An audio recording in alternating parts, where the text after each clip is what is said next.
নমস্কার বন্ধুরা, ঋষি গার্ডেনে আপনাদের সকলকে স্বাগত জানাই। বন্ধুরা, বিকল্প চাষের সন্ধানে আমি শুভ চলে এসেছি আর একটা বিকল্প চাষ হিসাবে আপনাদেরকে দেখাতে। সেটা হচ্ছে এই গোল্ডেন এই পেয়ারা। বর্তমানে আমাদের চাষি ভাইরা এই গোল্ডেন এই চাষ করে কিভাবে লাভবান হচ্ছে আর কি নির্বাচন জমি করতে হবে সেইগুলো টোটাল এই ভিডিওতে আপনাদেরকে তুলে ধরব। তো দর্শক, এই ভিডিওটা আপনারা পুরোটা দেখতে থাকুন। গোলকদা, হ্যাঁ বলুন। নমস্কার। হ্যাঁ নমস্কার। আপনার বাগানে আমি আসলাম আর এই বাগানে দেখছি গোল্ডেন এইট পেয়ারার চাষ। হ্যাঁ, এটা আমি দীর্ঘ 1 বছর হলো করেছি। ঠিক আছে, এই সাইডটা 1 বছর 1 মাস বয়স, এই সাইডের এটা একটু কম রয়েছে, আর ওই ঘাসের ওপারে একদম নতুন ওটা। ঠিক আছে, সবে 3 মাস রানিং চলছে, পরপরেই চলছে আর কি। গাছগুলো তো খুব সুন্দর দেখছি। গাছগুলো সুন্দর রয়েছে এবং এর সঙ্গে ফলগুলোও সুন্দর রয়েছে। এবং আমি বলতে চাই যে কমার্শিয়াল চাষ হিসাবে বা বাণিজ্যিক চাষ যদি কেউ করতে চায়, এটা অনায়াসে করতে পারে। ঠিক আছে, গোল্ডেন এইট পেয়ারা। আচ্ছা, আমাদের এই চাষ করার জন্য কি জমি নির্বাচন করতে হবে? এই চাষ করার জন্য মেনলি ফল চাষ মানে একটু ডাঙা জমি হলে ভালো হয়। তার মধ্যে থেকে আমার এটা নিচু জমি, ধানের জমি। ঠিক আছে, তো সেইখানে আমি কিছু মাটি কেটে উঁচু করে করেছি, তবু জল ওঠে। তো জল ওঠার পরেও অন্যান্য গাছ যেরকম নষ্ট হয়ে যায়, সেইখানে দাঁড়িয়ে এই পেয়ারাটা জল ওঠার পরেও কিন্তু সুন্দর হচ্ছে। এবং এই যে দেখুন, এই যে সাইজও একটু দেখুন, এই যে দেখুন সাইজ, এটা তো লুকানোর কিছু নেই। 5 থেকে 700 প্রায় ওজন হয়ে যাবে। হ্যাঁ, 700-800 অবধিও হয়, 800 অবধিও হয়। ওই যে রনিদার ওখানে একটু এটা একটু দেখান, এই যে এই পেয়ারা দুটো একটু দেখান। এ তো পেয়ারা না, মনে হচ্ছে যেন অন্য কিছু। এই যে কি অবস্থা, এটা বড়টা প্রায় 1 কিলোর কাছে বোধহয় ওজনের ভারে তো মনে হচ্ছে গাছ ভেঙে যাবে। ওই যে ওইভাবে বাঁধা রয়েছে, দড়ি দিয়ে টাঙানো আছে। এই যে দেখুন, আমি বন্ধুদেরকে একটু আপনার চ্যানেলের মাধ্যমে বলতে চাই বা দেখাতে চাই, কি দুর্দান্ত ফলন। মানে কোনটা দেখাবো, এইগুলো প্যাকেট করা হয়নি, 2 দিন ধরে প্যাকেট চলছে, প্যাকেট শেষ হয়ে গেছে। এই যে মাটিতে কিভাবে পড়ে রয়েছে একটু দেখান। ঠিক আছে। আচ্ছা দাদা, হ্যাঁ, আমি তো শুনেছি এই গাছের প্রুনিংটা হচ্ছে মেন। হ্যাঁ, এই গাছের প্রুনিং মেন।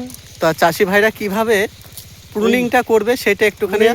এই যে এখন তো এই ডালগুলোতে মানে আনলিমিটেড ফুল, বেশিরভাগ এটা এই যে এখানে ফুলটা থাকবে, এর পরের থেকে এখানে ভেঙে দিতে হবে। কিন্তু এটা কটা পাতার পর? এটা 3টে 4টে পাতার পরে। কিন্তু এখন এই আনলিমিটেড ফুল, এখন বর্ষা সামনে, তো এখন ফুল এই যে আনলিমিটেড হচ্ছে, তো এটা রাখা যাবে না, হার্ড পুনিং করে দিতে হবে। বর্ষা সামনে যেহেতু, হার্ড পুনিং হয়ে যাবে। আচ্ছা গোলকদা, বর্তমানে এই ফলের এখন কিরকম দাম থাকছে? বর্তমানে এখনও মোটামুটি ধরেন 65-70 পাইকারি যাচ্ছে।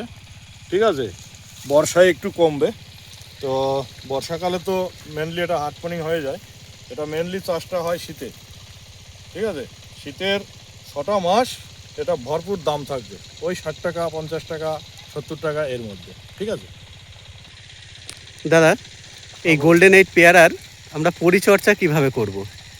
গোল্ডেন এইটের পরিচর্যা বলতে কি, এটা তো 12 মাস হয়, দেখতেই পাচ্ছেন 12 মাস, এবং প্রত্যেকটা গাছে কীরকম ফল, এটা তো লুকানোর কিছু নেই। তো এই যে ছোট গাছটা, এটা মোটামুটি বছরে 3 বার আপনাকে চারিদিকে রিং করে সার দিতে হয়।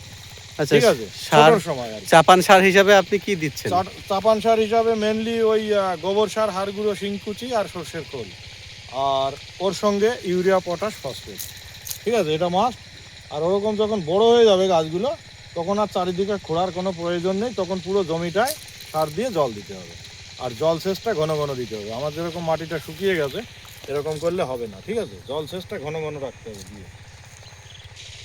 দাদা, কীটনাশক হিসাবে আমরা কি ব্যবহার করব? কীটনাশকের মধ্যে মেনলি হয় এই পাতায় গরমের সময়, গরমের আগে একটা ছিল প্রবলেম, জাব পোকার জন্য জাবের তেল দেওয়া হয়।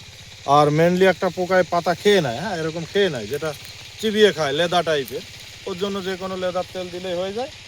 আর মোটামুটি সেরকম কিছু লাগে না, ফাঙ্গিসাইডটা মাসে একবার দিয়ে রাখতে হয়। দাদা, এই যে গোল্ডেন এইট পেয়ারা, এর সঠিক চারা কোথায় পাবে?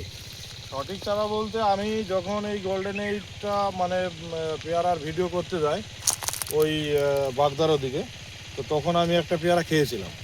তো খাওয়ার পর আমি দেখছি যে এ যা টেস্ট, এটাই আমি করব। আমি পেয়ারা চাষ এর আগে কোনোদিন করিনি, ঠিক আছে। তো আমি দেখলাম এটাই আমি করব, তো তারপরে আমি করেছি। এইবার দেখলাম যে মার্কেটে যখনই এটা নিয়ে রমরমা একটা মার্কেটিং চলছে, তখনই এর মধ্যে ডুপ্লিকেট চলে আসবে। আর আমি চাই চাষিরা অরিজিনাল পাক। আমি সে কারণেই নিজে মানে বীজের চারা সংগ্রহ করার পরে এখান থেকে ডাল কেটে গ্রাফটিং মাস্টার দিয়ে আমি ওখানে চারা তৈরি করছি। তাহলে আপনি কি চারা তৈরি করছেন, তাই তো? আমি চারা তৈরি করছি, আচ্ছা, তাহলে কিন্তু হিউজ পরিমাণে না। চাষিরা যদি নেয় আমার সঙ্গে ফোন করতে হবে, অর্ডার করতে হবে, আমি চারা দিতে পারবো। স্ক্রিনে দেওয়া নাম্বারে অবশ্যই যোগাযোগ করবেন অবশ্যই। গোল্ডেন এইট পেয়ারার সঠিক চারা পেতে। দাদা, হুম। তা মোটামুটি চারার কীরকম প্রাইস থাকবে? চারার প্রাইস ওই 40 টাকার আশপাশে থাকবে। 40 টাকা, অর্থাৎ পাইকারি খরচা যাই হোক ও ফোন করবে বা আসবে, ঠিক আছে। ফোনে ফোন নম্বর তো থাকলেই যোগাযোগ করে নেবে। যোগাযোগ করে নেবে অবশ্যই।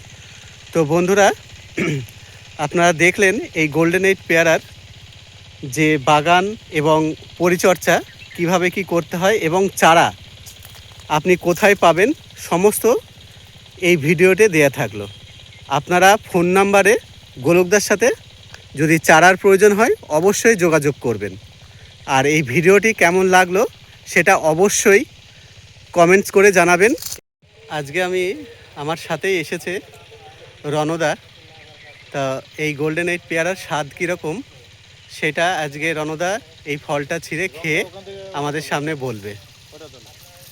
ওটা বেশি ইয়ে হয়নি, সাইজ ভালোই হয়েছে, দেখুন দর্শক।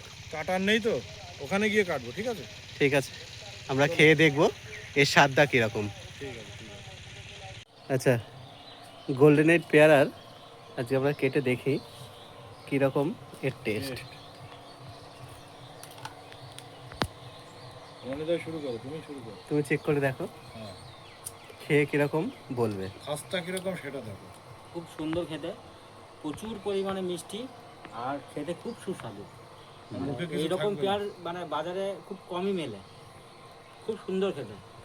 আপনারা আসতে পারেন, খুব ভালো খেতে, এবং ওই গাছের চারা আপনারা এখান থেকে পেয়ে যাবেন।